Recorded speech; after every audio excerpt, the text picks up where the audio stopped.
Winter of 1943 clung mercilessly to the Eastern Front, where snow suffocated the land and the wind carved faces into stone. Amid the howling tempests and the hush of frozen woods, rumors slithered through the German lines, rumors of a spectral unit known as the Grey Wolves.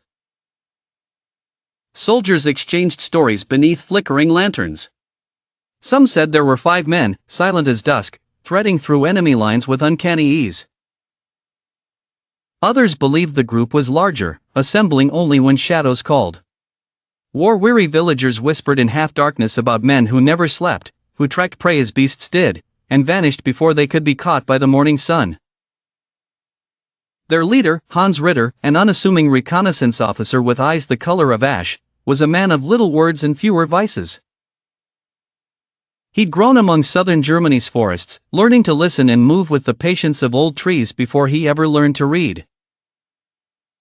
In war, that quiet endurance became his gift and curse as his men trusted the silence and his leadership far more than the commands of officers in polished boots. When whispers of an approaching Soviet battalion crept through headquarters one night outside Stalingrad, Hans volunteered his men. The orders were cold and brittle: cross the frozen river, measure the enemy, return if you can.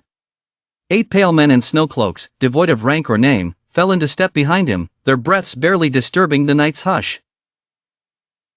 The forest was thicker than ink. Every step risked discovery by wind, by echo, by blue fire. At the forest's edge they paused, a growl sliced through the hush. A wolf, one whispered, but Hans shook his head, listening as if the trees themselves offered warnings.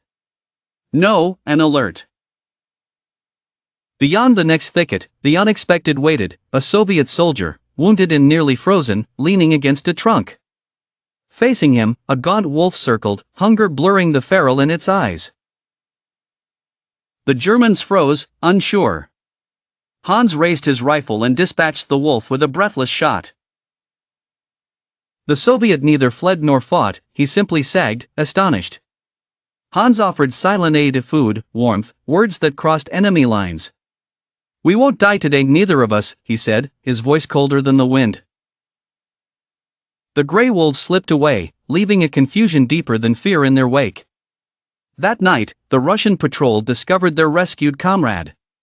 He did not speak of German uniforms, only of men with neither tongue nor sign, ghostly, voiceless, compassionate in spite of war. Stories sprawled outward, German, Russian, civilian alike. The Grey Wolves became a myth shared beneath shell-riddled roofs, their identity melting away into the legend of men who moved between worlds, not just hunters, but guardians of a remnant humanity.